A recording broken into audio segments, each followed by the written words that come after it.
આજે અમે આવી ગયા છે મુરલીધર રિસોર્ટ ગીર. આજનો અમારો પહેલો કોન્સેપ્ટ છે વેડિંગ એરિયા નું આંબાનું હેંગિંગ. તમે જોઈ શકો છો આ રીતના ફરતે આંબામાં હેંગિંગ કરેલું છે અને તેની સાથે સાથે આપણું છે બીજું કોન્સેપ્ટ જે છે એ છે મંડપ મુહૂર્તની થીમમાં શ્રીનાથજી વાળી આ રીતના ફ્રેમ મૂકેલી છે, તમે જોઈ શકો છો. એ જ રીતે આપણું ત્રીજું કોન્સેપ્ટ જે છે એ પણ મંડપ મુહૂર્તનું જ છે. તો આ તમે જોઈ શકો છો આપણે મંડપ મુહૂર્તની થીમ જેમાં શ્લોક વાળી ફ્રેમ લગાડી છે. અને આજનો આપણો ચોથો કોન્સેપ્ટ, ચાલો એ છે વાના રસમનું. ચાલો દેખાડું.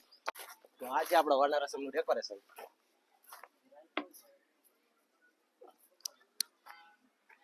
તમે જોઈ શકો છો આ રીતે. અને હવે તમને દેખાડું આપણું પાંચમો કોન્સેપ્ટ હલ્દી.